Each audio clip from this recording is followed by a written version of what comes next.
വീട് വെക്കാൻ പോകുന്നതാണോ നിങ്ങൾ വീട് വെക്കാൻ നേരത്ത് നിങ്ങളുടെ ഓരോ ബെഡ്റൂമിനും ചുരുങ്ങിയത് ഒരു 50,000 രൂപ സേവ് ചെയ്യാൻ പറ്റിയ ടിപ്സ് ആണ് നമ്മൾ ഈ വീഡിയോയിൽ പറയാൻ പോകുന്നത്. നമ്മൾ വീട് വെക്കാൻ നേരത്ത് എല്ലാവരും ഒരു പ്ലാൻ അങ്ങ് വരയ്ക്കും. അതിനകത്ത് ഫർണിച്ചർ ലേഔട്ടോ കാര്യങ്ങളോ ഒന്നും ആദ്യത്തെ സ്റ്റേജിൽ ചിലർ കാണാറില്ല. ഞാൻ ആർക്കിടെക്ട് വരയ്ക്കുന്ന പ്ലാനുകളെ കുറിച്ചല്ല സംസാരിക്കുന്നത്, നമ്മൾ നോർമലായിട്ട് സാധാരണ രീതിയിൽ നമ്മൾ വരയ്ക്കുന്ന പ്ലാനുകളെ കുറിച്ചാണ്. സോ അങ്ങനെ ചെയ്യാൻ നേരത്ത് നമുക്ക് ആ മുറിയിൽ ആരാണ് താമസിക്കാൻ പോണത്, സോ ഇപ്പൊ മുറിയിൽ താമസിക്കാൻ പോണത് ഹസ്ബൻഡും വൈഫും ആണ്, അല്ലെങ്കിൽ കുട്ടികൾ മാത്രമാണ്, അല്ലെങ്കിൽ ഇനി ഗ്രാൻഡ് പേരൻസ് ആണ്. സോ ഇപ്പൊ നമുക്ക് ഹസ്ബൻഡ് വൈഫും ആണെങ്കിൽ നമുക്കൊരു കിങ് സൈസ് കട്ടിൽ അവിടെ കൊടുക്കേണ്ടി വരും.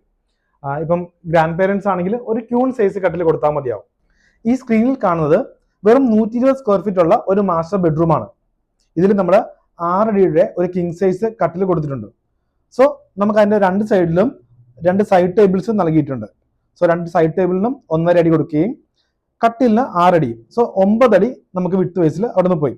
പിന്നീട് ഒരു 2 അടിയുടെ ഒരു ഡ്രസ്സിംഗ് ഏരിയ നമ്മൾ കൊടുത്തിട്ടുണ്ട്. അപ്പോൾ ടോട്ടല് നമുക്ക് 11 അടി മാറിയിട്ടുണ്ട്. ഇനി ഇത് തമ്മിലുള്ള ഗ്യാപ്പ് 1.5 അടി നമ്മൾ നൽകിയിട്ടുണ്ട്. സോ മൊത്തത്തില് 12 അടി ഉണ്ടെങ്കിൽ നമുക്ക് ഈ ബെഡ്റൂമിന്റെ ലെങ്ത് ഫിക്സ് ചെയ്യാൻ പറ്റും. തിരിച്ച് വിട്ട് വയസ്സ് വരുമ്പോഴത്തേക്ക് 7 അടിയാണ് നമ്മുടെ കട്ടിലിന്റെ ലെങ്ത് വരുന്നത്. പിന്നെ ഒരു വാർഡ്രോബ് വരുന്നുണ്ട്. സോ 1.5 അടിയുടെ വിടുത്തുള്ള ഒരു വാർഡ്രോബ്. ഇത് തമ്മിലുള്ള ഗ്യാപ്പും 1.5 അടി. സോ 10 അടി ഉണ്ടെങ്കിൽ നമുക്ക് ഈ ബെഡ്റൂമിനെ സെറ്റ് ചെയ്യാൻ പറ്റും.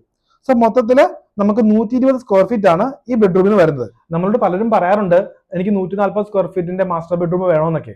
അപ്പം നമ്മൾ ആരാണോ ആ റൂമിൽ താമസിക്കാൻ പോണത്, ഞാൻ ഈ പറഞ്ഞ പോലെ പേരൻസ് ആണെങ്കിൽ ഒരു കിങ് സൈസ് ബെഡ് മതി, ഗ്രാൻഡ് പേരൻസ് ആണെങ്കിൽ ഒരു ക്യൂൺ സൈസ് ബെഡ് മതി. സോ 1 ഫീറ്റ് നമുക്ക് അവിടെ വിട്ട് വയസ്സിൽ കുറയുകയാണ് ചെയ്യുന്നത്.